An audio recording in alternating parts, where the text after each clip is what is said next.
నిజామాబాద్ జిల్లా సిరికొండ మండలం చిన్న వాల్గోడ్ గ్రామంలో పిఎస్సిఎస్ ధాన్యం కొనుగోలు కేంద్రాన్ని జిల్లా కాంగ్రెస్ నాయకులు గొల్ల ఎర్రన్న ప్రారంభించారు. ఎమ్మెల్యే డాక్టర్ రేకులపల్లి భూపతి రెడ్డి చొరవతో ఈ కేంద్రాన్ని ఏర్పాటు చేశామని, ప్రత్యేకించను ప్రభుత్వం కొనుగోలు చేసేందుకు ఆయన భరోసా ఇచ్చారు.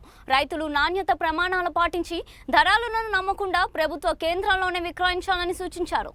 ఈ కార్యక్రమంలో సర్పంచ్ దడివే గణేష్, ఉప సర్పంచ్ గోవర్ధన్ రెడ్డి మరియు కాంగ్రెస్ ముఖ్య నాయకులు పాల్గొన్నారు.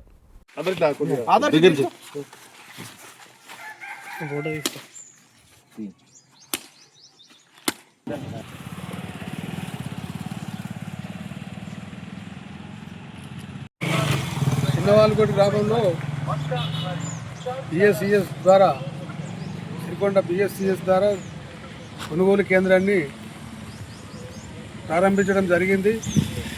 మరి రైతులు మంచి తాలు లేకుండా మంచి ఆరబెట్టిన వడ్లను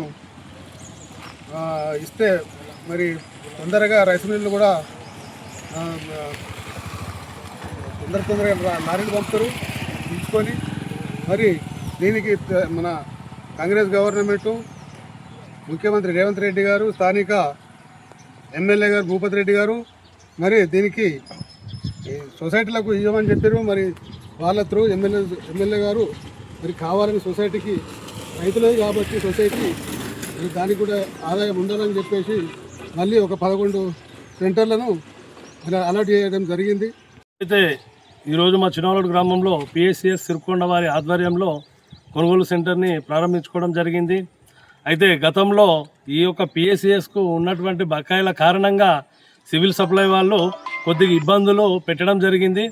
ఈ యొక్క విషయాన్ని మేము తక్షణమే మా ఎమ్మెల్యే గారి దృష్టికి తీసుకుపోవడంతో ఆయన స్పందించి వారితో, సివిల్ సప్లై వారితో, కలెక్టర్ గారితో మాట్లాడి ఈ ఉన్నటువంటి బకాయిలకు రైతులకు ఏం సంబంధం లేదు, రైతులు ఇబ్బందులు పడవద్దు, ఎన్ని సెంటర్లు ఎన్ని కొనుగోలు మనం చేస్తే అంత బాగుంటుంది, రైతులకు మనం సహాయం చేసిన వాళ్ళం అవుతామని చెప్పి మనకు తక్షణమే ఆయన వాళ్ళతో మాట్లాడి సంప్రదింపులు చేసి మన సిరికొండ మండలానికి ఏవైతే ఇవ్వమని చెప్పారో వాటి 11 సెంటర్లని మాకు మంజూరు చేయడం జరిగింది. దీనికి గాను మా గౌరవ రూరల్ ఎమ్మెల్యే భూపతి రెడ్డి గారికి మేము కృతజ్ఞతలమై ఉంటామని ఈ సందర్భంగా తెలియజేస్తున్నాను.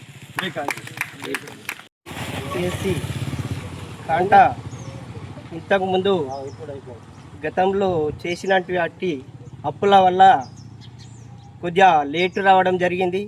అది కూడా మేము ఎమ్మెల్యే భూపతి రెడ్డి సార్ గారికి కలవడంతో ఆయన చొరవ తీసుకొని మాకు మళ్ళీ సెంటర్ను ఇప్పించడం జరిగింది.